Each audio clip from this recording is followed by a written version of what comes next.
Salut à tous et bienvenue sur le talk show du Phocéen.fr. Ce soir, autour de la table, Romain Canuti est présent. Salut Romain. Salut Seb. Bilal Ben Khalifa est là également. Salut patron. Notre consultant émérite. Et Michel Aliaga, bien sûr, responsable des sports, France 3. Comment vas-tu? Comme toi, comme lundi après une défaite de l'OM, mais sinon ça va. Quand on a demandé le plateau à Romain, hier, il m'a dit il y aura Michel Aliaga. J'ai dit non, il va craquer Michel. On n'a fait que des victoires. Ben, justement, j'ai dit à Romain, la dernière fois que je suis venu, c'est avant Reims.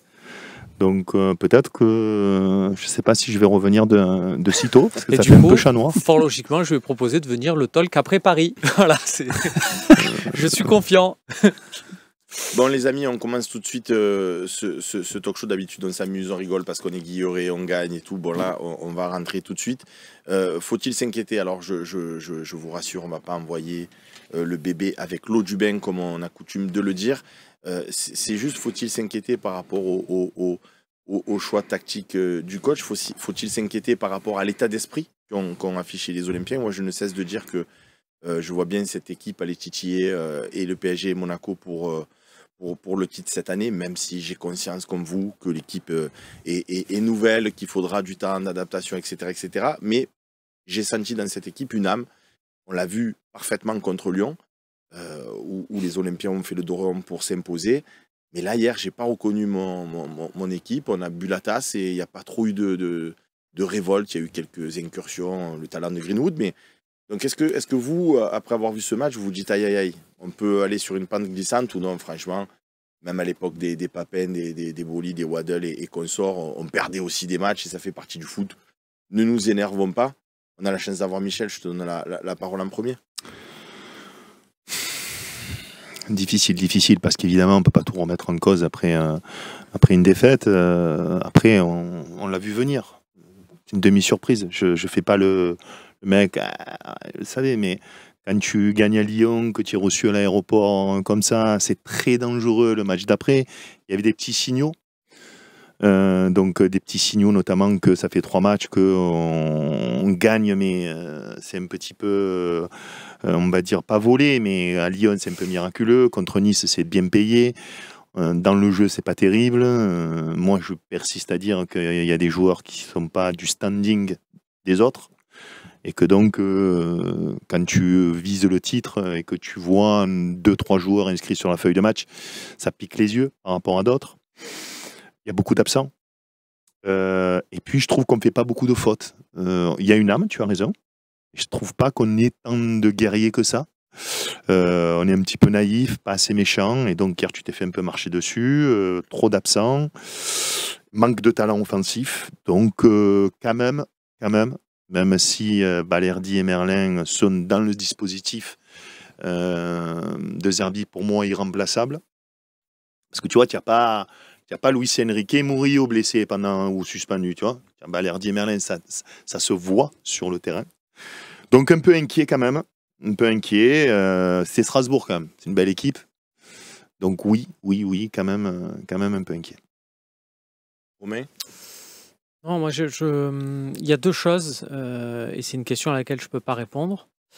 Est-ce que si Amin Harit et Eli Wahi, je ne vais pas en stigmatiser qu'un, ce sont deux joueurs qui sont passés à côté, je pense qu'on est tous d'accord.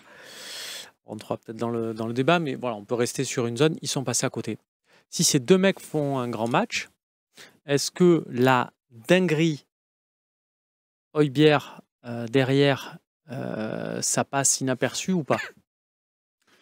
J'ai pas la réponse. Moi, je n'ai pas parlé. Après, Bilal, je te laisserai, mais il faut qu'on parle du coach quand même. Je suis désolé, parce que c'est pas une dinguerie. Contre Nice, qu'est-ce qui se passe? Alors, on est d'accord, il bricole avec les absences de Balerdi et Merlin, parce que selon moi, ce sont deux joueurs presque irremplaçables. Mais il met Rongier, qui n'a pas joué depuis 11 mois, quasiment stopper droit, latéral, etc. Et Murillo, milieu offensif gauche. Les deux en bois. Pas bon. Puis t'en sors. À Lyon, il y a un joueur qui est peut-être le meilleur défenseur central ou l'un des meilleurs défenseurs centraux en Europe en tant que, on va dire, à l'ancienne libéraux, c'est Balerdi. Il n'a pas joué depuis 1 mois. Tu le mets stopper droit. Faut m'expliquer. Là, tu as Højbjerg qui est peut-être, qui est sans doute le meilleur joueur olympien, l'un des meilleurs milieux de terrain en Europe depuis le début de la saison. Tu te prives de lui alors que Kondogbia a été bon à Lyon. Monsieur De Zerbi, tout grand entraîneur que vous êtes, que je respecte et je ne vais pas lui donner des leçons, ça fait quand même 2-3 fois que ces choix, ils sont un petit peu hasardeux. Donc ce que tu as dit, Wai ou Harit, moi je persiste, hein, je ne comprends pas. Hier, je ne comprends pas. Bilal, on en parlait avant le talk. Je te disais, l'Olympique de Marseille condensera quand même un certain nombre de défenseurs. Il y a Ulysse Garcia, il y a Lirola, il y a Brassier, Balerdi, etc., etc. On ne va pas tous les citer. On en a compté 7-8. Hier, il y avait 3 absents. On ne peut pas faire une défense à 4.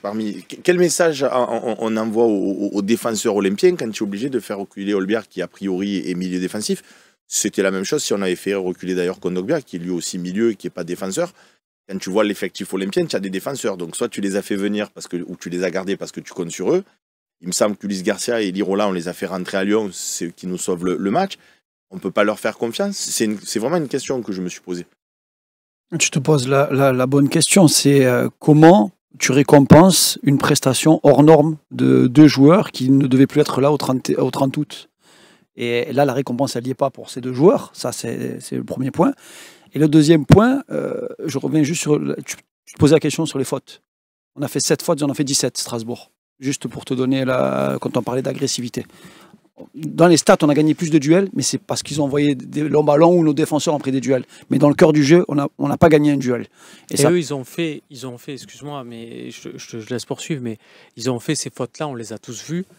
Tu es dos au ballon, ils viennent, ils te mettent un coup. Ils ont ce potentiel physique, les Ismaël Doucouré, les Saïd Ousso, des beaux bébés qui savent bien te rentrer dedans. Ils n'ont pas fait d'agression. Hein. Non, pas fait d'agression. C'est la Ligue. Mais, et alors là, je vais rentrer aussi dans un truc. Juste ce qu'il faut concernant, par exemple, Amin Harit. Tu sais très bien qu'au début de match, il va s'en prendre 2-3. Il ne va pas avoir le même rendement. Et je dis ça avec ce qu'il a vécu, sa blessure. On se souvient de ce choc avec Dissassi. Peut-être que on aurait vécu ce qu'il aurait vécu. On serait dans la même situation et on aurait peut-être, même inconsciemment, peut-être le même frein à main qui s'actionnerait. Peut-être, je ne sais pas. Mais tu sais très bien que tes coachs adverses, ça rentrait dans une coacherie, une causerie de coach de district. Le coup du allez, vas-y, lui, tu me le mets un peu et compagnie, bien des années 90, ça marche. Je dis pas que c'est bien et tout, parce que là, depuis hier, je vois des Rosénior, oh là là, mais quel génie et compagnie, le plan de tac. Ouais, il a quand même dit à des mecs, vas-y, vous les enfoncez, c'est pas non plus. Bref. Et pour aller là-dedans, Seb, sur la question que tu posais, sur Lirola, ton meilleur joueur à Lyon derrière, c'est Kondogbia, d'accord? Et ton meilleur joueur au milieu de terrain, c'est Højbjerg. Alors, le problème de Zerbi, c'est que c'est des coachs, les coachs italiens sont beaucoup théoriques. C'est-à-dire qu'ils ont leur vision du jeu avec le ballon. Et sans ballon, j'ai l'impression qu'il a oublié qu'il y a aussi du sans ballon et qu'un joueur comme Højbjerg, quand tu le prends, tu le lèves de son poste de prédilection, sachant que tu sais qu'en face, il a étudié le coach de Strasbourg. Le coach de Strasbourg, depuis le début de saison, c'est de l'individuel. Il y a 4 joueurs au milieu de terrain. Ils sont en individuel, peu importe le poste. Et c'est 4 joueurs explosifs qui vont très très vite. C'est ce qu'il a dit à la fin du match de Zerbi. Il a dit qu'il y a eu 80% de duels, on les a perdus. Oui, et donc la question qu'on se pose, c'est tu prends un compo, Højbjerg, au milieu de terrain, peu importe ce qui se passe. Hormis s'il n'y a plus personne, tu es obligé de le faire décrocher, mais pas du début du match. C'est vraiment le coaching italien où en mode, je voulais Højbjerg derrière pour la relance. Mais mon pote, qu'est-ce qu'ils ont fait Strasbourg au bout de 5 minutes? Pourtant, il a fait des changements 1 ou 2 fois, à Toulouse notamment. Tu vois, quand on n'était pas bien au début du match, au bout de 15 minutes, il a fait des changements. Il a fait monter Murillo beaucoup plus haut, il a fait descendre Kondogbia dans le cœur du jeu. Mais là, au bout de 10 minutes, t'as compris, Rosénior, il a fait quoi? Il a dit Højbjerg, tu laisses pas relancer. Tu laisses. Brassier et Cornelius, tu les attaques pas les deux. Laisse-le. Ils savent pas faire une passe à 3 mètres. Et pour répondre à ta question, c'est justement ça. Quand tu dis respecter, on n'a pas de quoi faire un axe central avec les défenseurs. En fait, lui, qu'est-ce qu'il veut? Il veut un joueur qui a un bon pied pour relancer. Que ça soit Rulli au départ, puis on va dire ton défenseur à l'ancienne libéraux, le Balerdi, si tu veux. Il veut un mec, en gros, qui soit technique. Mais à Toulouse, Cornelius, il a fait ça. Je suis d'accord. J'essaie d'expliquer ta question. Pour moi, non. Mais je te dis qu'il s'est dit, je veux quelqu'un qui relance bien. C'est pour ça qu'il met un Kondogbia ou un Højbjerg, parce qu'il n'a pas trop confiance en Cornelius et Brassier. Après, il y a la deuxième explication, c'est qu'il n'a pas voulu mettre Kondogbia pour ne pas mettre 3 gauchers. Là-dessus, je ne suis pas d'accord du tout. Mais si tu peux développer, parce que... Pourquoi on n'a jamais joué avec 3 droitiers? Ça n'existe pas? Parce qu'on se dit que le droitier est plus à même de jouer de son pied gauche que le gaucher moins à même de jouer de son pied droit. D'accord. C'est comme ça que c'est perçu le une pur autre gaucher. possibilité, tu joues Cornelius comme à Toulouse, où moi je l'ai trouvé convaincant. Tu joues avec Brassier et Murillo. Hein. Et c'est surtout, une possibilité. Je te dis pas qu'il faut faire ça. Je te donne une stat qui est importante. C'est sur les 4 derniers matchs de l'OM, Højbjerg, en Ligue 1, c'est celui qui interceptionne le plus de ballons. Donc 5 interceptions par match en moyenne. Aucun milieu de Ligue 1 ne fait aussi bien que lui. Sur le dernier match, une seule interception de Kondogbia et une de Koné. Déjà, tu as ta réponse. En plus, cette équipe de Strasbourg, tu interceptais le ballon, ça partait à 2000. Hein. Mais Robin, par rapport à ce que disent Michel et Bilal, comment ça se fait que le coach, qui pour moi est un très bon coach et quelqu'un d'intelligent en plus, qui pue le foot, comment ça se fait que, allez, ok, tu fais une compo, première mi-temps, tu as décidé, comme nous l'explique Mich, de mettre Højbjerg derrière pour la première relance, etc. Tu vois que ça ne tient pas la route, tu vois qu'Højbjerg est en difficulté, tu vois que tu prends des assauts, tu vois que Kondogbia, comme le dit Bilal, ne fait pas d'interception. Pourquoi à la mi-temps, tu ne dis pas, bon les gars, Kondo, tu vas repasser derrière comme à Lyon, Højbjerg, tu reprends. Pourquoi il n'y a pas d'ajustement? On va encore avoir un coach qui va mourir avec ses idées. Il a décidé en début de match, Højbjerg derrière, comme nous l'a expliqué Michel. On ira jusqu'à la mort? Non, je sais pas, enfin, j'espère pas. Mais après, il y a aussi une vision de si tu donnes l'image, et c'est ce que disait aussi Bilal sur l'image d'un coach et l'image que tu veux renvoyer en tant qu'entraîneur, en tant que manager.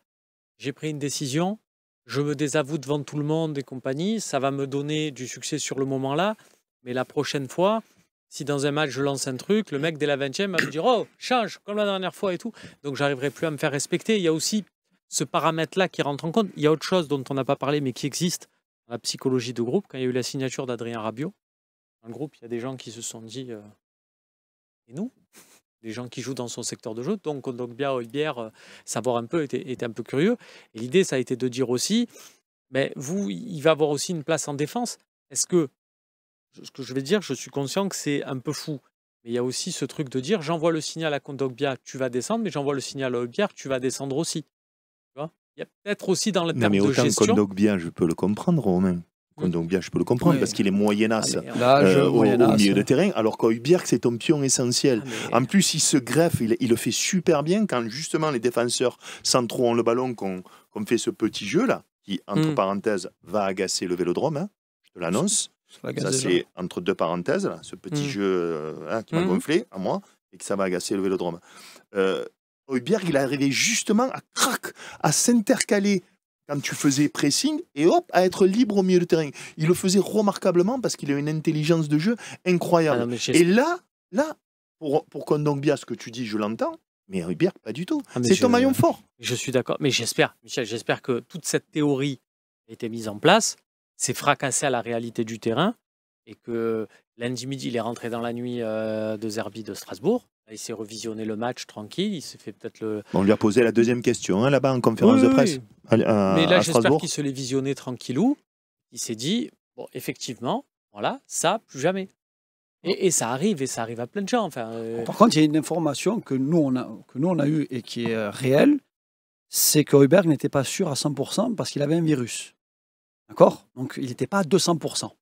Alors, est-ce que, dans sa tête, je ne peux pas me passer d'Højbjerg, même malade, je préfère le mettre derrière que le mettre au milieu, parce que tu ne parcours pas le même nombre de kilomètres au milieu ou derrière. Et moi, je l'ai pas, il a pas dit en conférence de presse, Højbjerg n'en a pas parlé, mais pourtant l'info est sûre à 100%. Et en plus, il y a un truc... le virus directement. Non, pas loin. Mais... Il y a un truc qui aggrave, entre guillemets, le cas, c'est qu'il y a Koné qui fait son premier match. Enfin, oui, premier vrai match. Premier match de football. Lyon, c'est pas un match, on va dire, classique. Je ne crois pas que Koné, avec Højbjerg, c'est pas mieux qu'avec un Kondogbia qui quand même a eu énormément de difficultés. On a retrouvé un peu le Kondogbia de l'an passé selon moi, hein, même si c'était difficile. C'est pas mieux pour Koné d'avoir Højbjerg. Résultat des courses, Koné, je lui jette pas la pierre, hein, mais il est un peu en cristal, le garçon. Et c'est peut-être pour ça qu'il faut peut-être pas s'inquiéter, parce que tu n'as pas joué avec ceux avec qui tu devais jouer. Tu vois, Ouais, tu ouais, me ouais, fais le même ouais, match, mais c'est une même façon Hojbjerg de au milieu voir. de terrain avec Kondogbia, et tu te fais manger comme ça. Là, je me dis, oh, mais si même Hojbjerg s'est fait manger sur ce match-là, tu vois, je me pose des questions. Et là, c'est vrai que la compo, tu fais que du bricolage. Alors, est-ce que les entraînements sont tellement fous que tu as des blessures, Bon, mais des ça, on en machins, parlera après, apparemment. tu vois? Mais je veux Mais pas attends, tu as trop te. de. C'est incroyable, les mecs, ils pètent. C'est la troisième partie de notre Ah, bah, émission. pardon, ok, j'avais pas vu. Ok. Mais si tu veux avancer dans Non, le non, mais. programme, on va partir sur la seconde partie.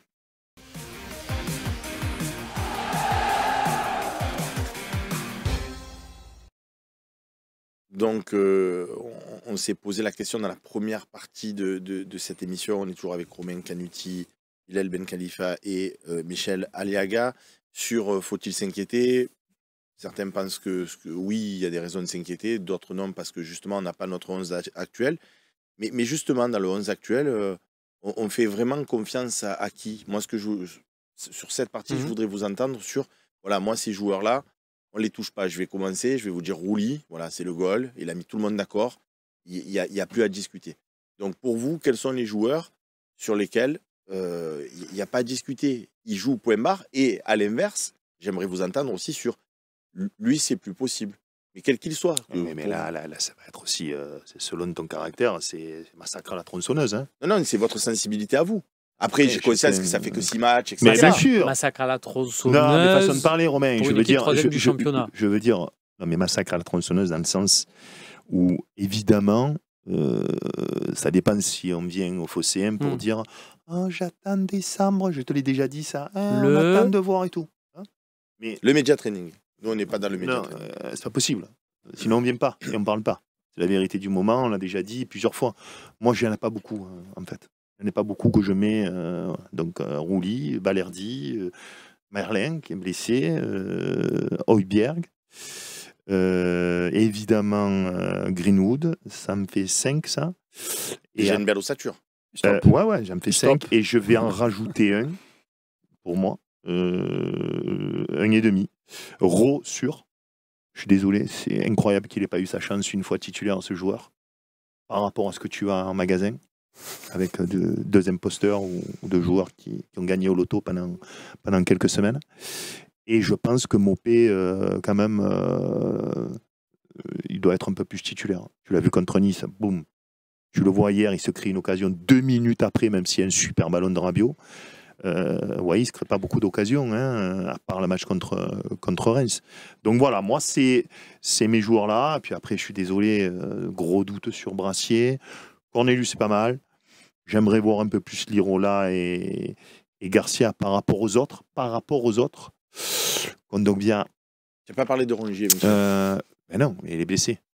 Oui, mais... Non, Rongier, tu sais comment je le défends et comment j'aime l'homme et le joueur, mais non, il n'est pas en pleine possession de ses moyens. Tu n'as pas parlé de Rabiot non plus.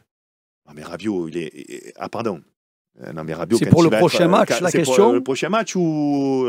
Rabiot, sur les joueurs qui composent l'effectif de l'Olympique de Marseille. Moi, contre Angers, je fais jouer Rabiot. Hein. Après ou près. Hein. Et je le fais sortir à la 55e. Hein. C'est obligatoire. Donc, avec les noms que tu as cités, on arrive quand même à 6-7. Ouais. Mais par contre, je peux plus Luis Enrique arrête.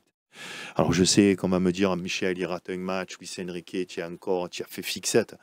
Mais soyons objectifs. Moi, je ne l'ai pas vu faire la passe décisive à Lyon. Mais le pied, le ballon, il va sur Lirola. Il a été bidon. Contre Reims, il n'avait pas été bon. Donc, il est devenu un joueur correct. Il était bidon, il est devenu un joueur correct. C'est pas sérieux. Si tu veux avoir des ambitions, c'est pas sérieux. Et puis Harit, il a été exceptionnel à Brest. Puis hier soir, il est à son niveau. C'est-à-dire, pas bon. Donc, Brassier, j'ai dit qui manque Kondogbia. Compliqué. Voilà un petit peu ma revue d'effectifs. Il a fait le tour, il a oublié juste un joueur, et c'est peut-être le joueur qui passe un peu toujours au travers des critiques. C'est comme si ce joueur, on oublie de le noter à chaque fois. Il est toujours là, Amir Murillo, alors qui à la base est un pur ailier. Un ailier, au Panama, il joue. Et je ne l'ai pas mis dans mes joueurs que je veux mettre. Hein. Non. Mais ce que je veux te dire, c'est que c'est un joueur qui, aujourd'hui, dans le système de 2 RB à 3, tu n'en as pas, en fait. C'était Chancel Mbamba, en fait, le joueur le troisième dans l'histoire. Mais Amir Murillo, il joue défenseur droit qui bascule en latéral droit. Il prend plus le couloir, alors que c'était finalement sa plus grosse qualité, c'était qualité de débordement et de marquer. Et aujourd'hui, donc pour moi, si tu reprends Seb, ni Brassier ni Murillo, donc ta défense derrière, c'est pour ça que tout le monde voit depuis le début de saison, c'est pas juste une notion d'automatisme, c'est peut-être à l'instant T, c'est la qualité des joueurs intrinsèques pour jouer ce système-là. Et il est très très technique le système de De Zerbi. Et pour moi, Brassier, j'arrive peut-être dans un an, vous allez me dire, tu parlais de Brassier, pour moi, Brassier ne peut pas jouer titulaire avec ce système-là. Brassier, bloc bas, défenseur dur. Dans le duel, il n'est pas mauvais dans le duel. Il perd rarement des duels. Mais avec le ballon au pied, il joue à l'envers. Il te joue à l'envers. Amin Harit, c'est un joueur de banc qui peut rentrer et te changer un peu la dynamique. Mais c'est vrai qu'à l'instant, tu me demandes pour Angers, le 11, pour moi, il est très facile contre Angers. Vu que tu as Balerdi qui revient, tu as Heuberg et Rabiot qui pourront jouer. Tu as Oro que tu mets obligatoirement sur le terrain avec ce qu'il a déjà montré et tu peux le faire jouer aussi bien en neuf que sur un couloir. Il est bien meilleur que Wai en numéro 9. Parce que Wai, pour le moment, on ne dit rien. Hein, parce que c'est 25 patates quand même. Après, et 25 patates, c'est Greenwood. Il y a une autre tu vois quand il dit Seb mourir avec ses idées, moi j'étais toujours resté cul par terre quand tu dors, on m'a dit on n'a pas aucun entraîneur a un plan B. Il a le droit de changer de système aussi et de jouer par exemple une fois. Il a le droit, je n'ai pas dit il faut, de jouer avec Mopé et Wai. Peut-être que Wai serait meilleur. Il a le droit de jouer avec une défense à 4, avec deux latéraux, avec par exemple Lirola et Ulysse Garcia en attendant le retour de Merlin. Il a le droit, je n'ai pas dit il va le faire. Parce que là, ça ne marche pas. Moi, je suis désolé, tu n'as pas des joueurs avec les pieds suffisamment compétents, on va dire, de qualité, pour jouer avec ce système-là. Wai, il est tendre, donc peut-être qu'avec Mopé, ça serait mieux. Et Murillo, ce qui est énorme, c'est que c'est un joueur de couloir, qui a des qualités, qui a un bon pied, et tu sens qu'il a le frein à main, il revient toujours derrière. Il a peur, il n'y va pas. Donc, où c'est les consignes ? Non. Non, mais je sais que c'est pas le consigne parce qu'il fait ça à chaque fois l'entraîneur. Dès qu'il voit Brassier refaire une passe au gardien, il dit jamais tu vas te faire ta prise de balle. Mais pourquoi il est tu vas transformé comme ça ? Il est timoré, alors qu'il ne l'était pas. Je ne comprends pas. Gros problème, je trouve, effectivement, Murillo sur ce côté droit. Et tu vois, la facilité de se dire, sur ce match de Strasbourg, au vu de ce qu'on a montré, au vu des joueurs, de se dire on aurait fait Lirola, Murillo, Cornelius, Brassier. Alors effectivement, tu gagnes parce que je pense qu'un Brassier est beaucoup plus axial, beaucoup moins sur ce côté gauche, là, machin. Beaucoup moins à jouer au foot. Mais c'est compliqué. Moi, je trouve qu'Ulysse Garcia fait une bonne rentrée et apporte vraiment ce que devait apporter. D'un coup, on a vu Ulysse Garcia avec des yeux, on l'a regardé en se disant « C'est lui. C'est génial !» Un mec à gauche qui fait des centres et tout. Tellement, en fait, on a eu Brassier avant et c'est dur. On allait là. Mais... Et tu n'oubliez pas votre avis sur Luis Enrique, tous les trois. Hein. J'aimerais quand même, parce qu'après, c'est moi peut-être qui fais une fixette. Non, hein. Moi je trouve qu'il y a des trucs sur lesquels tu fais une fixette. Enfin, c'est mon avis. Mais pour moi, Lyon, c'est une passe décisive. Pour moi, ce qu'il fait, c'est bien, c'est dans le bon tempo. Je n'étais pas le seul à le penser. Hein. Oui, non. Pour moi, c'est une passe... mais je veux dire, j'ai pas raison. C'est une passe décisive. De toute façon, après, par contre, hier, je le trouve pas bon. Hier, je le trouve trop timoré. On doit avoir un joueur avec plus de caractère dans le jeu. Je ne dis pas gueuler, faire oh. Dans le jeu, il doit personnaliser un peu plus le truc. Il l'a pas fait. Mais je trouve que c'est un joueur, je l'enterre pas pour autant. Là, on est tous à vouloir Jonathan Rowe. Très bien, mais moi, je n'enterre pas Luis Enrique et je suis pas loin de pencher pour l'hypothèse que tu soumettais, c'est-à-dire avoir parce que Luis Enrique, toujours pareil, ça dépend du retour de Quentin Merlin et de si tu mets à gauche un mec qui monte vraiment. Luis Enrique qui revient un peu intérieur. Je l'ai vu faire ça et je trouve intéressant quand on a vraiment ce carré devant les trois défenses. Et j'ai aucune garantie que Jonathan Rowe peut vraiment incarner ce rôle-là. Ce qui est une certitude en tout cas, c'est que moi je suis Greenwood, ça pique les yeux quand même. Hier, c'est le seul qui, quand tu parles de percuter, c'est le seul qui prend le ballon, qui va revenir, qui va essayer de frapper, de dribbler, de rentrer intérieur. Alors que les trois autres, un, il est mangé au duel, l'autre, il perd tous les ballons, l'autre, il est timide. C'est trop léger. Là-dessus, Greenwood, il est vraiment seul. On l'a critiqué, soi-disant, il a été moins bon. Il faut voir qui il a autour de lui, hein, les gars. Non, mais c'est pour ça que moi, il y a un truc que je. Alors, contre Nice, moi, je me l'explique dans le sens où Rongier, qui devait, je pense, monter et épauler Greenwood, qui ne l'a pas fait parce qu'il a pris un bouillon et que Melvin Barr sur le côté, il l'a mis vraiment dans le dur à tel point que c'est Greenwood qui est descendu pour l'aider un peu parce qu'il lui a dit je vais pas laisser mon copain se noyer, c'est pas gentil. Je pense que c'était prévu qu'il aide parce qu'on a vu ces séquences où Kondogbia revenait derrière. Donc c'était vraiment intéressant pour le combiner. Après Murillo, je suis vraiment comme Bilal. Je m'explique pas pourquoi ce mec qui normalement doit, et même si tu n'es pas, Dani Alves grande époque, tu sais, le fait de monter systématiquement, on l'a vécu à l'OM avec un joueur qui s'appelait Sakai, qui a fait énormément de bien à Thauvin, parce que Thauvin à droite, il avait Sakai qui montait, on savait que techniquement Sakai c'était pas ouf, mais comme il montait, il donnait un espace. Et Murillo, je comprends pas pourquoi il monte pas beaucoup plus sur ce couloir-là pour vraiment aider Greenwood et lui libérer un truc. Rabiot, il est rentré, au bout de 2 minutes, il a fait ça pour Greenwood. La frappe de Greenwood, là, il l'a fait contre Toulouse. Il l'a fait que contre Toulouse, où il est monté, changement à la 15e. Juste un peu avant, il lui dit Kondogbia vient derrière, Murillo prend le couloir. Quand Michel évoque la possibilité de remplacer Luis Enrique, c'est parce qu'on a aussi Ro, comme tu le disais, derrière qui peut prendre sa place. Parce que si on avait Iliman Ndiaye ou si on avait l'année dernière, on a même joué avec Unai, certains matchs où il était sur ce côté gauche. Donc là, c'est sûr qu'on préférerait voir Ro. Je suis un peu de ton avis, Romain, aussi. Quand il y a le Quentin-Merlin, je trouve que Enrique et Quentin-Merlin, ça combine pas mal. Mais quand il n'y a pas Quentin-Merlin, peut-être que c'est mieux d'avoir Ro. Par contre, et c'est ni de l'ironie, ni provocateur, ni rien du tout. Moi, je ne souhaite plus voir Amin Harit. Mais moi, ça fait des saisons, donc je ne suis absolument pas crédible sur le sujet. Mais quand je réfléchis, je me dis qui on pourrait mettre à la place d'Amin en numéro 10 dans ce système de Zerbien. Et en vérité, je ne me réponds pas. Alors moi, j'aurais voulu voir Koné, mais il est blessé. Et puis, de toute façon, il n'a pas mis. Tu as pris un mec à 40 millions d'euros de prêt avec option d'achat. À un moment donné, il n'est pas international argentin, mais si c'est le futur de l'Argentine. Ouais, mais à un moment ou à un autre, tu es d'accord avec moi. Il faut le lancer à un moment ou à un autre. Plus mal que Harit. Voilà. Tu le vois à un moment, sur la première touche de balle, il est dos à la cage, il arrive à mettre une touche de balle à Mopé. À mon avis, il est un peu tendre poulet encore. Mais c'est mon avis. Mais il faut lui donner sa chance. Quand je te dis qui tu veux voir jouer, il faut aussi quand même. Il parle de concerner un groupe. Il faut qu'Oro débute un match quand même. Seb, là-dessus. Oui. À un moment donné, débute un match, tu as plein de blessés. Ce serait bien au Vélodrome contre Angers. Si tu n'as pas Quentin Merlin, fais le débuter un match. Si tu as Quentin Merlin, Angers, ça va être regroupé tout derrière. Je sais pourquoi il n'a pas fait démarrer. Et je redis, et Carboni aussi. Tu sais pourquoi il ne le fait pas démarrer, Aro?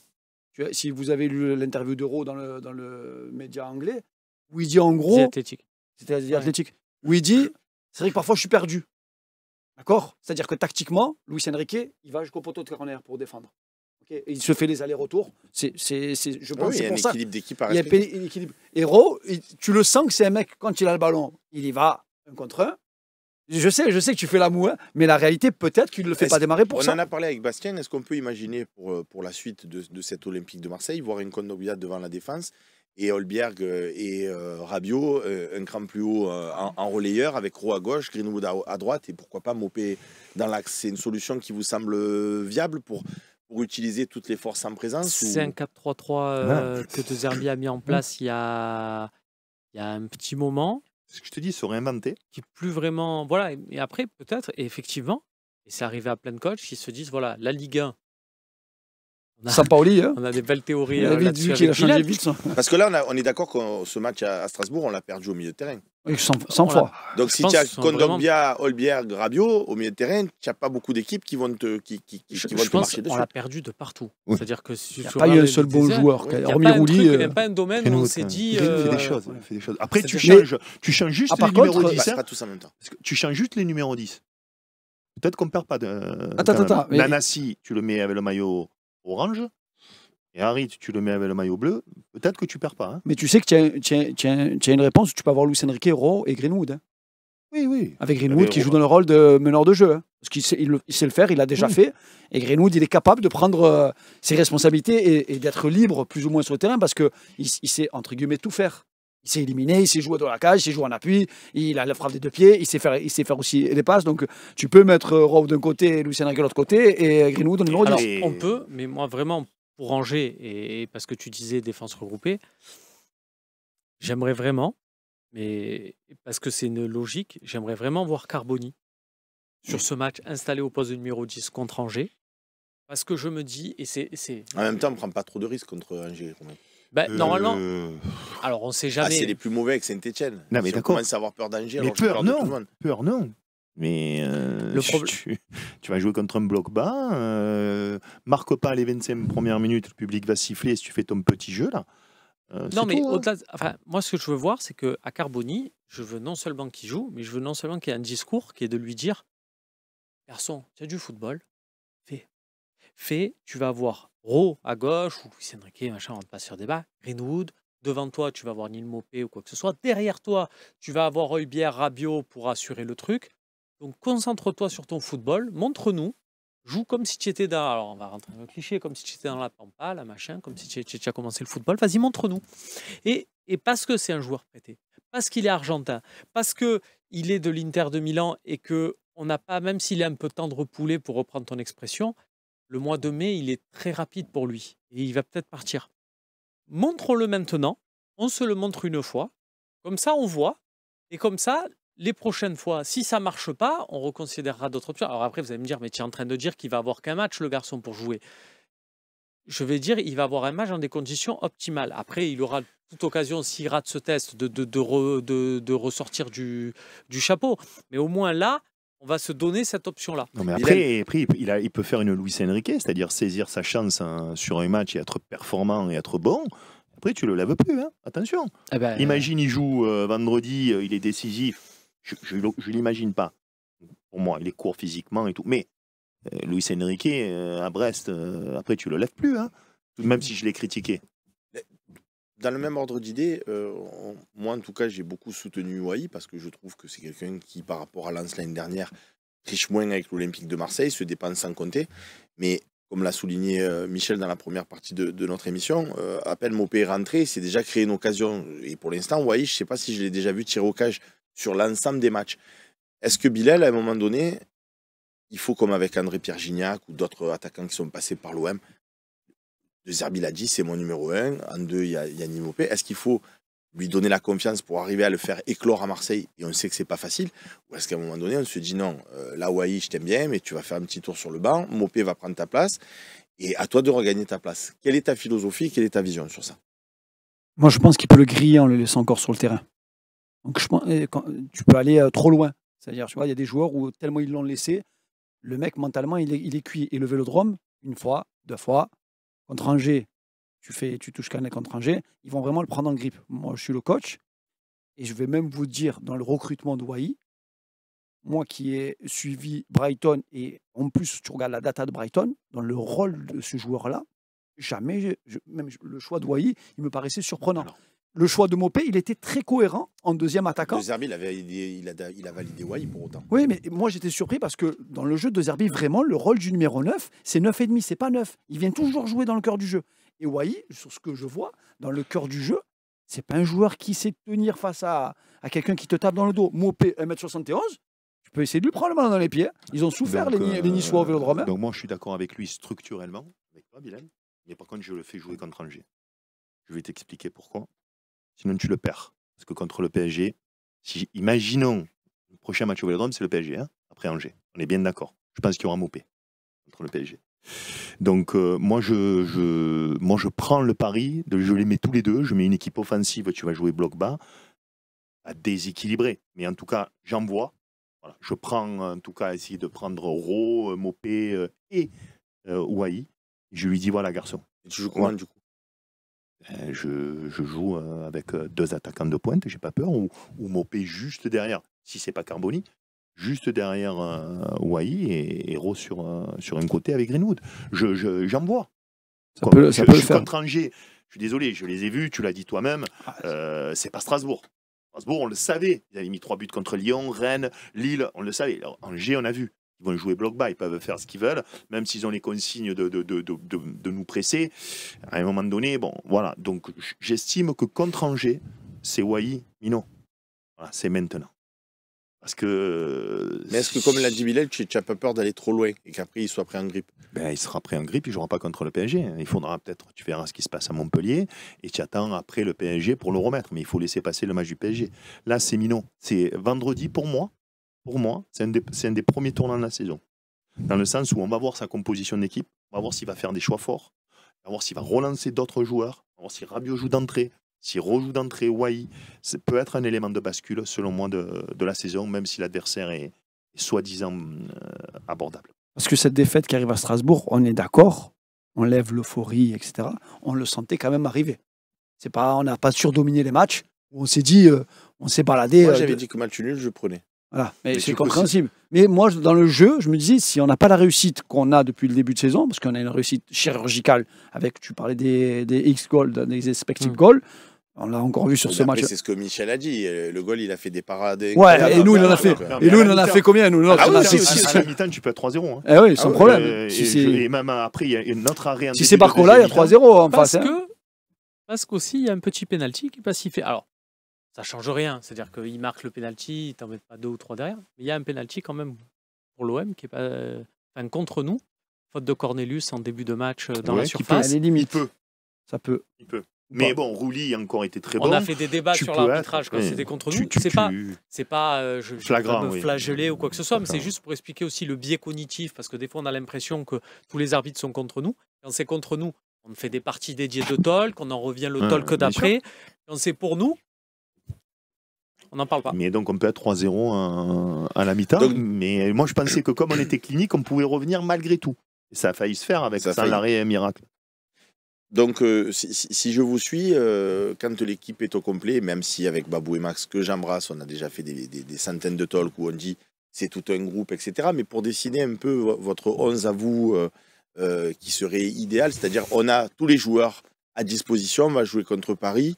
Vous, c'est quoi votre 11 idéal, Bilal? Tu mettrais qui? Bon, Rouli, on l'a dit dans les cages. Contre Paris? Ouais. En plus, c'est notre match, là, Paris. Quentin Merlin à gauche, j'imagine. À gauche, tout le monde, je mettrais... sur ce match-là, par contre, tu vois, je mettrais Kondogbia,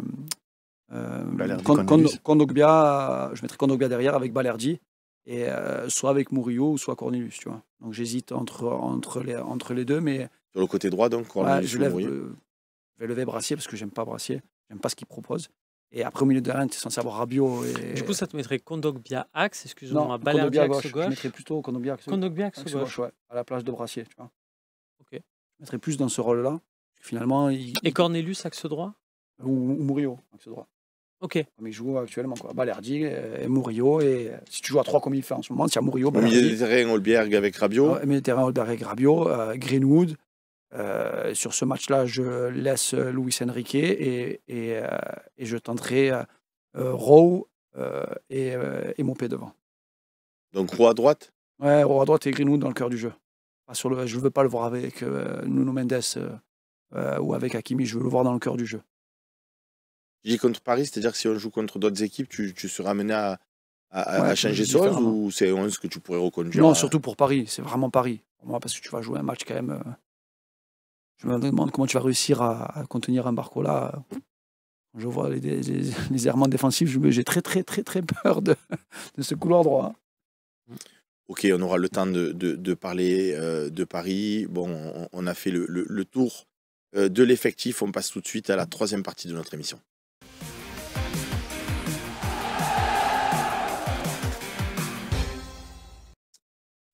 J'avais envie de vous entendre un petit peu, on l'a évoqué dans les parties précédentes, sur les problèmes physiques que l'on rencontre.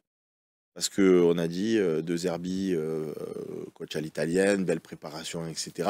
On ne fait qu'un match par semaine. Et pour autant, on a quand même pas mal de blessés.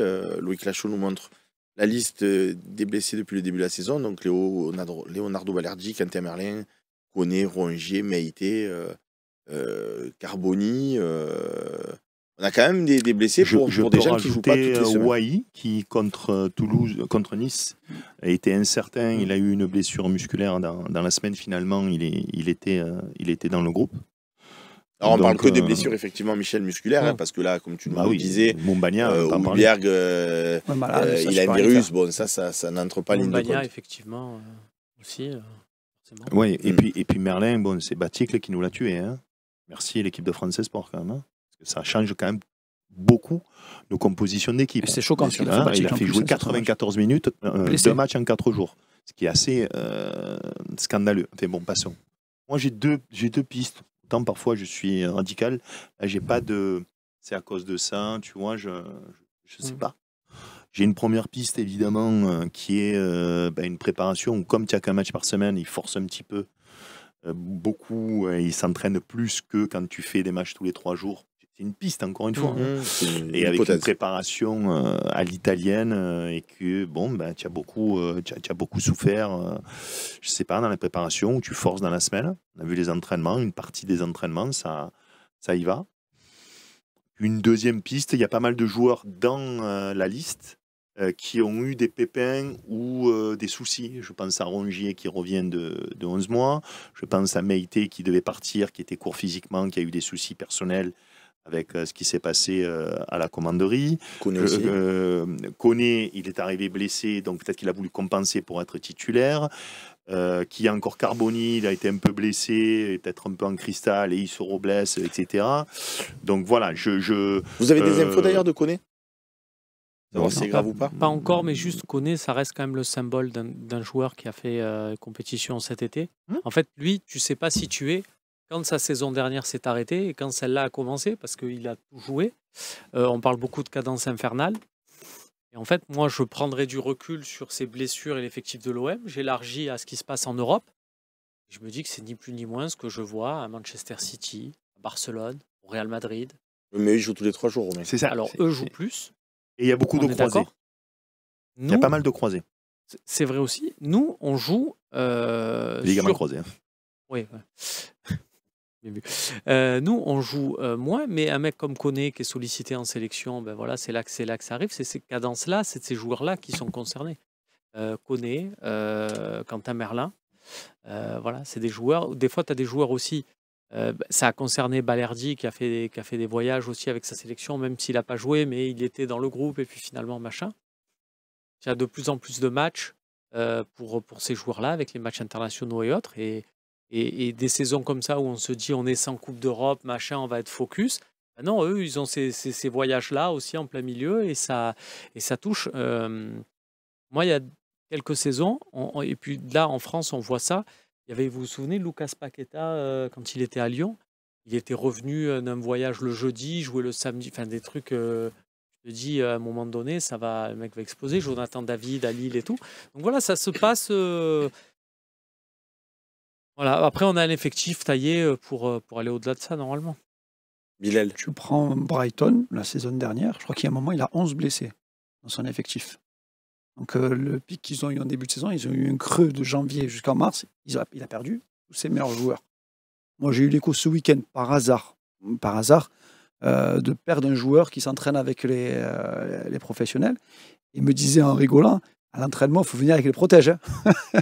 Parce que ça envoie, avec un mec comme Heuberg, ça blague pas. Mais les effectifs de Première Ligue, c'est 35 joueurs. Donc que les mecs se tuent à l'entraînement pour gagner leur place, logique.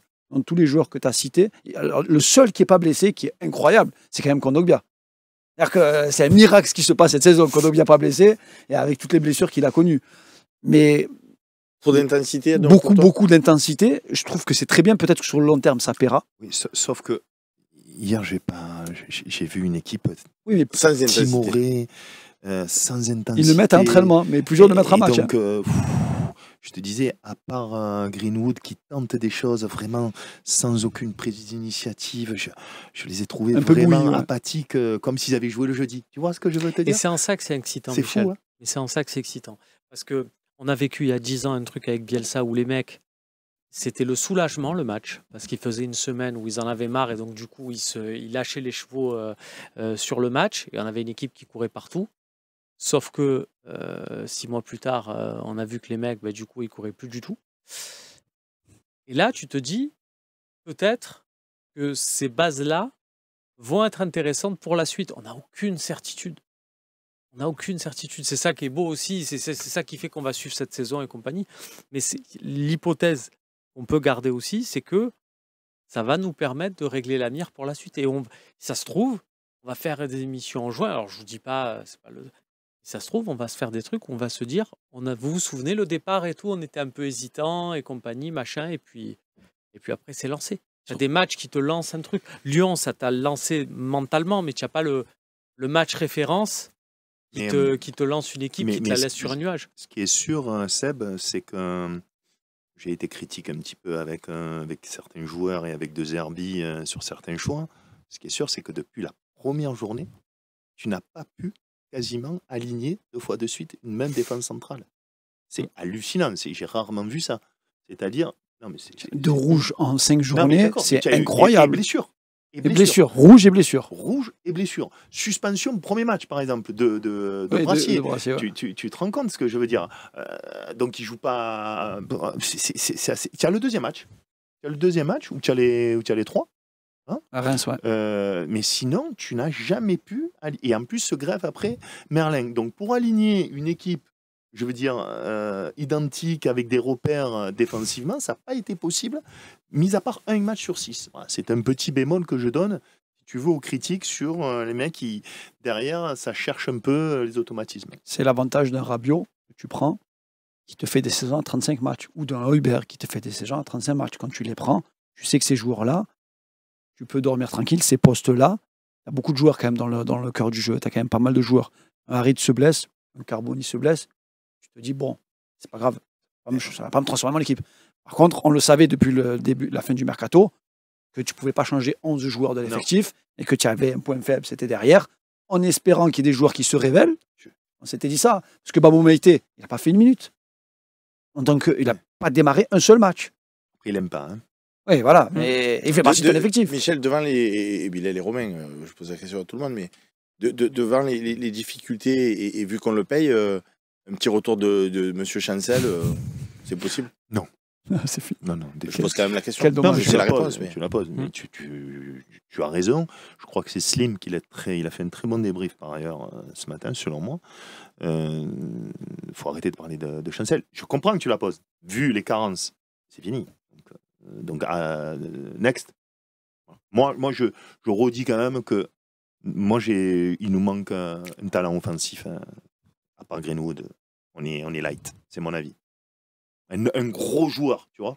On a Bjerg, on a Rabiot, on a Rouli, on a Balerdi, on a Greenwood. Il faudrait un joueur de ce type, selon moi.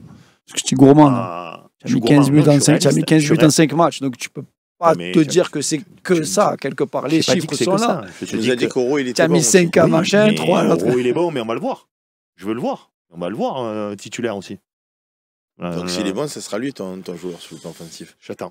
Ouais, quand c'est jeune comme ça, ils peuvent pas enchaîner 10 matchs forts. Tu vois. C'est ça le propre d'un jeune, c'est qu'il peut pas. Pourquoi Barcola, il les enchaîne pas? Ouais. Et ne me dis pas, tu vas pas comparer Barcola avec Euro. Non, mais c'est un épiphénomène. Parce que ça fait. Non, moi je trouve pas c'est un épiphénomène, mais c'est surtout. 1 sur 100 comme ça qui font ça. Ça fait quelques saisons. Barcola, c'est pas. La 3e saison tu maintenant. Tu le découvres pas, quoi.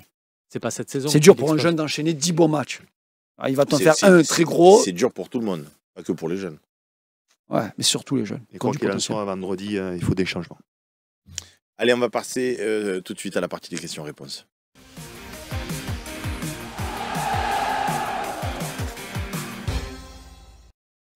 La partie des questions-réponses. Ce soir, c'est Griezmann, ça fait chier quand on perd. Ça faisait longtemps qu'on n'avait pas perdu. Non, surtout, tu perds et tu t'es fait surclasser. C'est pas perdre parce que tu n'as pas eu de chance, poteau. Tu perds parce que je me suis fait surclasser par Strasbourg. Quoi. Je redis, en étant en bois, tu dois faire tranquille parce que tu as le talent qui peut te sauver. Oui, mais exactement. Ce qui est bien au moins, c'est qu'après cette défaite-là, tu n'es pas un truc d'arbitrage ou quoi. Normalement, au moins là, tu te poses les vraies questions, tu te remets bien en question. Allez, LN2016 qui nous dit Reims-Strasbourg et beaucoup d'autres équipes sont très athlétiques, surtout au milieu de terrain. Ce n'est pas forcément notre cas, c'est dangereux. Bilal, quand on parle d'équipe athlétique, on cite Reims-Strasbourg. Est-ce que tu as un point commun? Chaque fois, je dis, quand je regarde, moi qui suis un grand fan de la CAN, quand je regarde la CAN, c'est d'une puissance, c'est d'une force. Et la Ligue 1, c'est le même profil que la CAN, c'est la guerre au milieu de terrain, ça va vite, c'est puissant, c'est explosif. Et Reims-Strasbourg, c'est parfaitement des équipes qui peuvent battre tout le monde en Ligue 1. Reims, attention que ce ne soit pas le Brest 2024. On l'a vu, Aurélien Romain, impressionnant. pas forcément 3e, mais ils ont pris des points contre nous, contre le PSG. Oui, moi je trouve qu'on ne fait pas assez de fautes. On n'est pas assez méchant. Voilà. En tout cas, je réponds direct, un peu On manque d'une manière d'explosivité. biaisée. Ouais, On est un peu tendre poulet au niveau de l'âge. Et il nous faudrait deux joueurs de plus qui mettent des tampons. C'est mon avis. Est-ce que si on avait, comme je vous l'ai proposé tout à l'heure, Kondogbia, Rabiot et Holberg au milieu de terrain, on ne pourrait pas quand même sacrément tenir la distance dans ce registre-là? Ben, je sais pas, parce que Rabiot, c'est physique, c'est Holberg, un manque ça- de créateurs, par contre. Ouais, Kondogbia, je trouve que justement sur Pas de cet taquet. aspect-là, il n'est pas du tout. Non. Moi, j'y Kondogbia, crois. tu hein. peux Il est doux. compter sur lui, sur le côté, je vais te faire un petit truc avec le ballon pour écarter au milieu de terrain, très bien. Mais je le vois pas mettre de taquet. Je pense qu'il est au taquet, là, par contre. C'est un mauvais jeu de mots. Je pense que c'est pas impossible qu'il sorte de l'équipe s'il y a tout le monde. Voilà, il y en a qui le voient redescendre. C'est pas impossible, etc. Il va sûrement beaucoup jouer dans la mesure où on a énormément d'absents. Et dans ce secteur-là, Rongier connaît. Mais moi, je pense qu'il est au max. J'espère qu'il va pas se blesser. Margouillan, 974. Est-ce que Rouli n'est pas le meilleur gardien de la Ligue 1 actuellement? Ben, l'un, c'est sûr. La meilleure recrue. Après, ce qu'a fait Petrovic hier soir, j'ai halluciné un petit peu sur cet arrêt. Le meilleur, ouais, pas loin en tout cas, pas loin, ça c'est sûr. Pas loin. Juste, Petrovic, c'est pas non plus Manuel Neuer, il t'a pas arrêté un coup franc d'une main. Il a fait une super parade. Je veux dire. Mais je le compare. Question bête, je vais peut-être mettre de l'huile sur le feu, mais il peut pas faire mieux, Rouli, sur le but qu'on prend contre Strasbourg. Oui, il peut faire mieux, je mais. trouve pas, moi.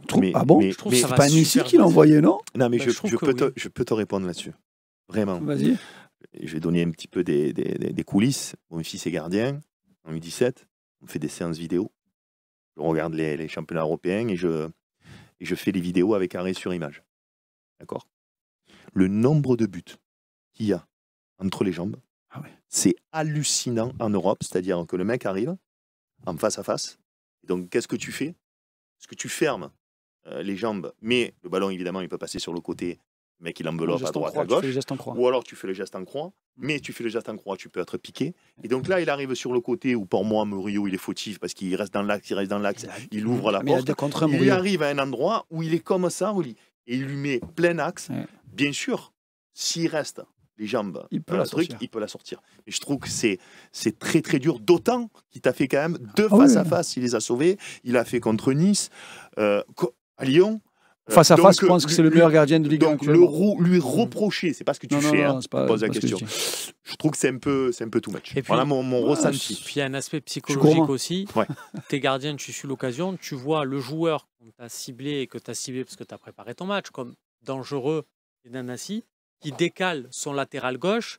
Tu vois le latéral gauche arriver angle fermé et c'est lui qui te met une patate qui cadre. Alors normalement, Ligue 1, le latéral gauche qui déboule comme ça à pleine vitesse, généralement, c'est petit filet. Et tu sais Tu es un oiseau, tu veux dire? Et tu sais que juste avant ce but, hein, on fait un petit reminder, 30 secondes avant, Amin Harit, avant qu'il perde le ballon. Toi aussi, c'est comme Bastien Cordoleani, c'est de l'anglicisme, un petit reminder. Pardon. C'est Rewinder d'ailleurs.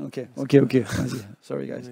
Bref, on revient juste un peu en arrière. Amin Harit, il a exactement la même occasion. C'est pas Nanassi, c'est Amin Harit qui donne pas à Luis Enrique. Luis Enrique fait une course de 40 mètres. Et c'est là où après Amin Harit perd le ballon dans la surface. Mhm. Et derrière, Oui, il va la même opportunité. C'est Il pas- la donne à Luis Enrique, il peut frapper pied gauche, peut-être. C'est pas il perd le ballon, c'est il va s'empaler. Il va s'empaler. Il La va spéciale, gagner. c'est ça spécial. Ah, C'est ça spécial. Tu débutes au surf, Bon, alors je mets un bémol parce qu'après, vous le savez, mon affection pour Harit et le fameux TSH, etc., comme on reproche. Malgré tout, c'est comme Ginola quand même. Il remonte 80 mètres derrière. Non, mais on peut aussi Oui. l'arrêter avant, faire une faute. Murillo, il peut aller sur le côté. Voilà, il n'y a pas. Si tu il veux a pas revoir perdu le but, ballon à 20 mètres des buts. Kondogbia, Holberg, voilà. c'est une dinguerie les erreurs qu'il y a eu. Marco 1334, bonsoir l'équipe du Talk. Qu'avez-vous pensé des quelques minutes jouées par Adrien Rabiot?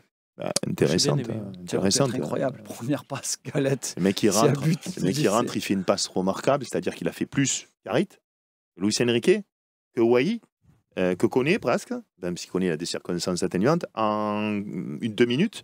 Et après, il n'a pas joué depuis le 9 juillet, donc il faut quand même dans un contexte difficile où défense bloque bas à l'extérieur.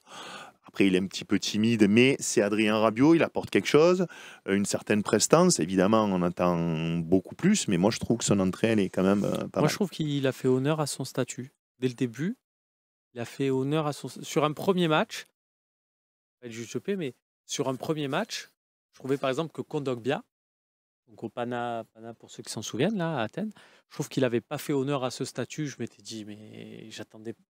Dès ce match-là, je m'étais dit, j'attends plus de Kondogbia quand même, Atletico, nanani, nanana. Là, Rabiot, je te dis pas, il a été incroyable ou quoi que ce soit, mais que tu dis, la prestance, statut. et tu le sais, et il y a un truc qui ment pas, c'est le respect que t'accordes tes coéquipiers dans le jeu et tout. Et là, tu sentais que les mecs, ils se disaient, oh, c'est Rabiot. Bien sûr. Je sais pas, c'est... Voilà, mais c'est pas mal. JPM 43, Greenwood n'est-il pas sous-utilisé lors des transitions? Elles partent de l'arrière au ralenti et sont trop latérales. Moi, je réponds non.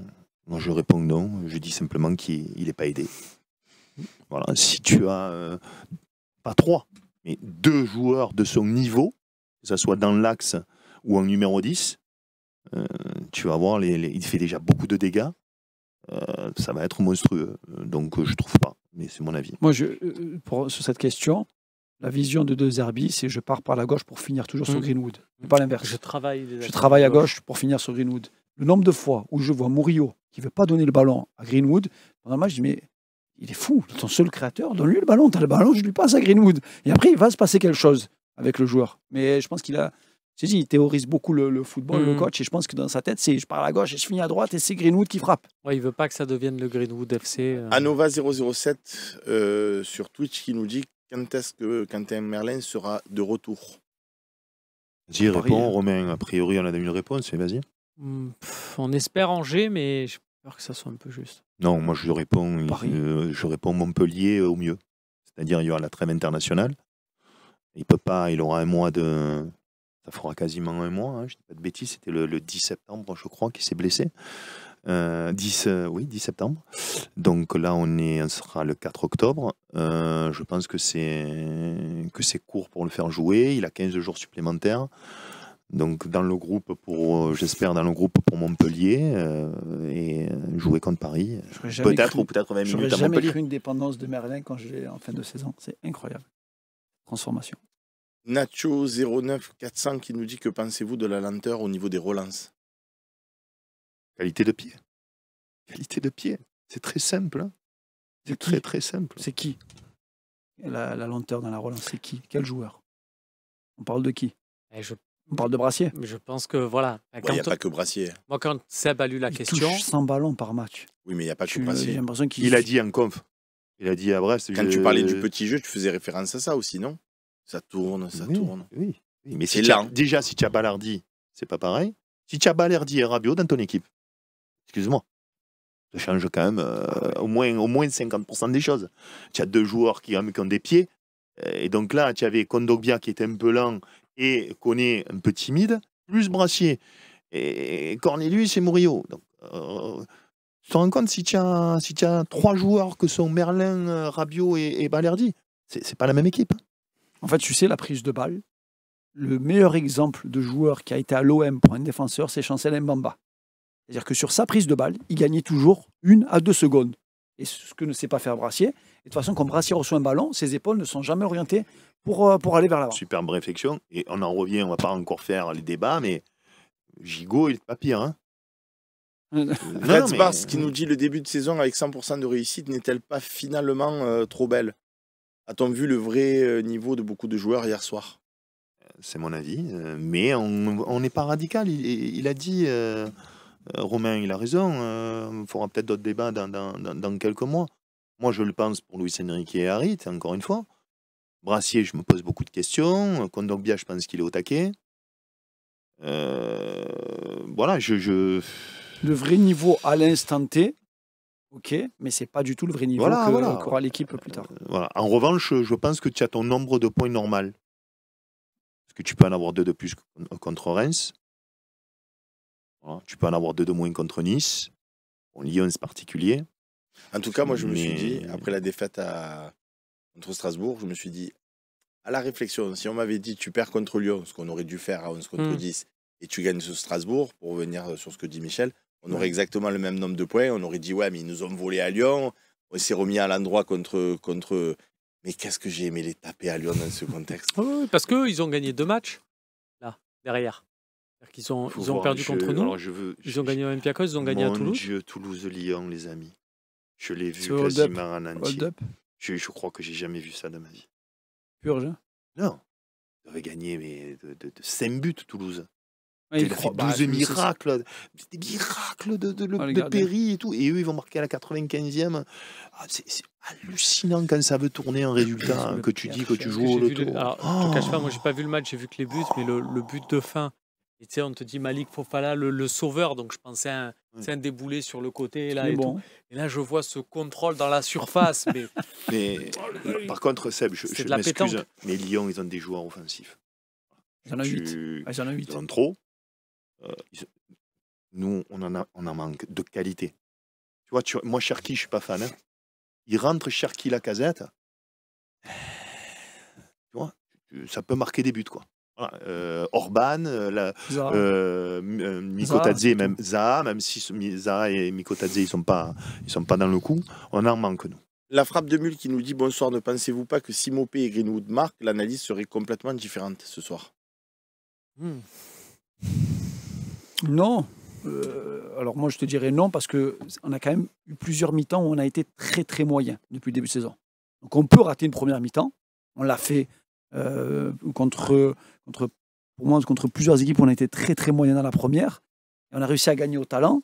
Et pour moi si on avait gagné avec les deux, tu gagnes que au talent. Moi je pense que pour moi tu as été dominé de partout.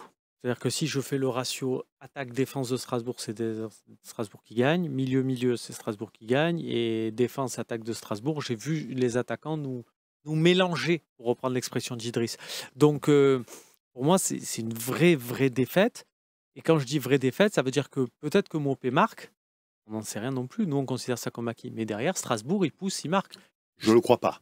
Mais peut-être. Moi, j'ai déjà vu l'OM il y a 2 ans gagner 2-0 à la Méno et se faire rejoindre 2-2. Enfin, je te dis mon ressenti, parce qu'à ce moment-là, ils sont physiquement quand même dans le dur. Il a fait rentrer des défenseurs, etc. Il a fermé boutique. Hein, je pense que comme un mot qui est cher à Seb, c'est la dynamique. Je pense que la dynamique à ce moment-là, elle est olympienne. Et, voilà. Mais mon analyse, elle aurait été quoi ? Pour te répondre, je ne sais pas comment il s'appelle, celui qui a posé la question. Mon analyse, ça aurait été que c'est un miracle que de s'en sortir après la première mi-temps qu'on a faite et que vraiment on a un nombre de points qui est maximal par rapport à ce qu'on a fait. Voilà, quelle aurait été mon attitude.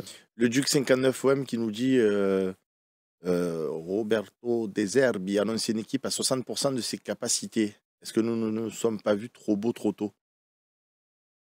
Deserbi l'a souvent dit, pour l'instant, on est à 50-60% de nos capacités. Ben oui, c'est vu trop beau, mais c'est vu trop beau parce qu'on faisait des prestations moyennes. Et qu'est-ce qu'on se disait?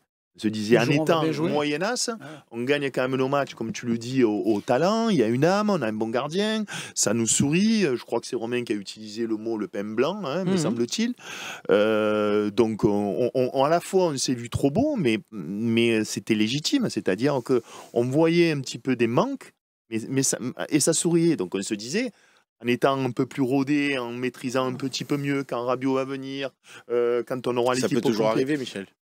Oui, ça va. Parce que ce match contre Strasbourg, comme tu l'as dit, si Tchakante Merlin, Balerdi, Rabiot, c'est un autre match. Je réponds à la question, on s'est vu, c'est un vu un peu trop beau. Mais tu vois, oui. C'est bien, merci de me rappeler cette expression de pain blanc, c'est pas pour prêcher pour ma paroisse, mais ça montre aussi, et c'est pas du tout contre le Twitcher là qui nous a posé cette question, le Duc 59 OM. Je me souviens de son prénom, j'aime pas dire le Twitcher, ça fait genre je n'ai pas prêté attention à la question. On entend ce qu'on veut entendre. C'est-à-dire que là, tu as fait une semaine sur un nuage, tu as perdu à Strasbourg, et ouais, les médias, ils nous ont monté la tête, on joue le titre et tout. Mais nous, on a fait des émissions, on a dit, on a mangé notre pain blanc. Comme quoi, on entend ce qu'on veut entendre. Derrière, Bon, nous, on a cette chance-là. C'est pas dire on est plus intelligent que Moi, ça. je continue personnellement de dire Non, mais qu'on joue attention, le titre. attention. Oui, Moi, je ne émissions jette pas d'1 la pierre Donc, à on a le Seb, choix d'être qui pondéré. est un peu fanfaronné, C'est pas mais ça. c'est aussi... Et moi, je l'entends, ce qu'il dit. Moi, je- C'est l'année ou jamais, Non, mais ça, etc., qu'il y a deux ça, c'est pas herbies, honnête. et je l'entends. Ça, Hein. c'est moi, Je l'entends. là, ce que je pointe du doigt, c'est les gens qui, après la défaite de Strasbourg, disent Eh ouais, mais vous l'avez nous dit. avez mis le feu, on s'est enflammé pour rien. Mais on a dit tout ça. On a dit le pain blanc et tout. Les gens qui ont voulu s'enflammer et ont le droit de s'enflammer, et derrière, tu vas pas reprocher. Il faut quand même se rappeler pourquoi on s'est enflammé. Et Seb le premier, et c'est peut-être le patron des enflammades, et c'est normal. On a le droit aussi de s'enflammer. responsable. C'est la d'enflammer. signature de Rabiot qui a enflammé. Où on s'est Oui, dit, oui. avec Rabiot, on n'a plus la même équipe. Oui, Mais et, moi, la te victoire, souviens. et la victoire à Lyon aussi, malgré Voilà. tout, tu te dis... Et tu- Mais que moi, tu je vas continue chercher, je de sais. le penser, parce que Paris et Monaco, avec la Champions, c'est cette nouvelle formule. Je suis convaincu à 100% qu'ils vont perdre des points, et que hier, moi, je ne suis pas plus inquiet que ça, parce que comme l'a rappelé Michel, tu joues sans Balerdi, qui est pour moi, dans cette défense, indéboulonnable. Tu joues sans Quentin Merlin, qui t'a apporté énormément dans l'équilibre de l'équipe, et tu joues sans Rabiot, qui est un de tes éléments moteurs. Pour moi, je continue de dire et de penser que Rowe, à un moment donné, sur le côté gauche, ça sera peut-être le pendant de Greenwood. Et que si tu as Mopé devant, qui, à chaque fois que je l'ai vu jouer avec l'Olympique de Marseille, peut apporter, ce qui n'enlève à rien à ce que pourra apporter Wai aussi en rentrant dans les matchs. Je pense que pour la Ligue 1, si on est à l'endroit, qu'on joue à l'endroit, et qu'en plus, les joueurs intègrent les consignes de Zerbi et que le coach il nous fait des équipes sérieuses et pas des Holbière derrière et des Greenwood gardiens de but, je pense qu'on peut rigoler. Moi, je pense qu'il faut quand même qu'il y ait des plans B. Parce que là, on a quand même vu qu'on souffre si on nous presse. J'ai peur qu'à Rennes, qu'à Nice, qu'à Lens, à Lille, on souffre quand même. Quelles que soient les pertes de points de nos concurrents, j'ai quand même des doutes sur... Mais tu l'as dit toi-même, Michel. Si à un moment donné, quand on te presse, tu as Rabiot, tu as Balerdi, et tu as des joueurs qui sont capables de gérer cette pression, c'est pas pareil que quand tu as Cornelius, Brassier et Morio. Je suis d'accord. Voire Holbière qui dans ce rôle de... Donc moi ce qui me rassure pleinement, c'est que hier, presque, je ne vais pas dire on leur a donné le match, parce que ça serait quand même... Voilà, bravo à Strasbourg qui a fait sa belle prestation.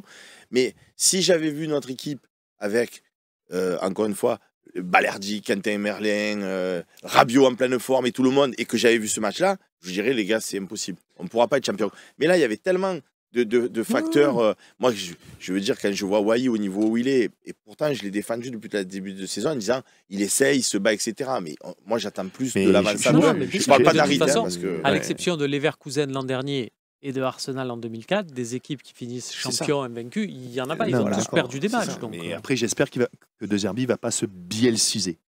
Aussi. C'est-à-dire que Balerdi revient, il te le met stopper droit. J'espère, tu vois, c'est le type de truc qu'il ne va pas me faire. Tu sais, Seb, juste pour conclure sur ce que vient de dire Michel, on a choqué la Ligue 1 avec Brest. On a choqué les entraîneurs de Ligue 1 à cause de Brest. Après le match de Brest, tous les mecs se sont dit si à chaque contre, on se prend un pion de Greenwood, je te rappelle qu'à la 28e minute de jeu, Amin Harit lancé, Greenwood tout seul, il va faire la passe à Wai alors qu'il le lance 1-0 pour l'OM. C'est à 97%, si c'est peu importe le joueur, il lui donne ce ballon-là, 1-0 pour l'OM. Et tous les coachs de Ligue 1, la première réflexion, c'est de se dire, si on les presse haut, il y a un contre, c'est but. C'est les stades de l'OM. Hein. Là, par contre, après ce match-là, moi j'étais un peu déçu de Franck Hez, qui est venu au Vélodrome, qui a mis un bus pour la première mi-temps. Je dis, putain, pas lui. Alors, viens nous chercher. Peut-être que ça va donner d'autres idées aux entraîneurs. Va les chercher très haut l'OM, prends le risque. Moi, encore une fois, je pense qu'on pourra s'adapter. Je réponds à Bakis Stress qui dit après Lyon, sur ce même plateau, on a entendu Seb nous dire qu'il aimerait voir ce que ça donnerait contre City. Mais je maintiens... Non, mais je maintiens ce que j'ai dit, à savoir que l'Olympique de Marseille de la saison passée, de la saison d'avant, de la saison encore d'avant, etc., quand on jouait contre City, quand on jouait contre le PSG, on avait énuméré le 11. On était sûr de se faire défoncer. Avec cette équipe-là, s'il y a Balerdi, s'il y a Rabiot, s'il y a tout le monde, évidemment que contre City, on part perdant. C'est une lapalissade absolue. Je dis juste que si on avait été en Champions cette année, j'aimerais bien voir le match, surtout au stade Vélodrome. J'aimerais voir ce que ça donnerait. Peut-être qu'on se ferait profonder. Mais moi, ce match, par exemple, contre Paris, je ne pense pas qu'on puisse dire que le PSG est au niveau de City cette année, mais c'est quand même une belle petite équipe d'Europe. Ouais. Ben, je ne l'attends pas en me disant c'est bon, c'est perdu, comme chaque année où je me dis Paris Non, et arrive, puis c'est là- bon. Cette année, j'ai beaucoup d'espoir, peut-être complètement infondé, mais si on est au complet, si Non, tous mais les tu as la joueurs sont à certitude leur déjà poste, d'assister à un truc super intéressant parce que euh, bon, moi j'ai plutôt Luis Enrique par rapport à voilà, ces prises de position, il y en a qui n'aiment absolument pas. Moi j'aime bien cette posture de coach et je pense qu'il va proposer quelque chose et que De Zerbi va proposer quelque chose. On va assister à une vraie oui, il opposition, va y un avoir vrai une truc. opposition. Et c'est ce qu'on dit. On peut gagner, on peut perdre. C'est pas ça, mais on va voir. Bon, les amis, la bonne nouvelle, vous savez quoi? Je m'avance. Mais autant je vous avais dit avant Lyon, je ne le sens pas pour tout le contexte et tout le bordel, on a gagné et tant mieux. À Strasbourg, j'étais satisfait de match nul. Là, je vous le dis, même si Michel il dit à juste titre, on va les éclater. Rendez-vous vendredi, on aura le talk d'avant-match jeudi avec tout ce qui va bien. On va refaire le coach chez nous du coup, hein. Roberto, on va un petit peu parler. Michel, ça va? Oui. Angers, voilà, s'il pouvait me faire lever du stade au Vélodrome et faire alléluia quand Luis Enrique a marqué un but, j'aimerais tellement avoir ça. Tu vois, j'ai eu un flash. Et malheureusement, je pense qu'il est au taquet, lui, vraiment. Et donc, j'espère qu'il va vraiment avoir des changements offensifs. Michel, merci beaucoup d'être venu. Ça nous fait à chaque fois plaisir. Bilal également. Romain, on se retrouve jeudi pour un nouveau talk show. Et merci à vous pour votre fidélité. À bientôt. Bye bye.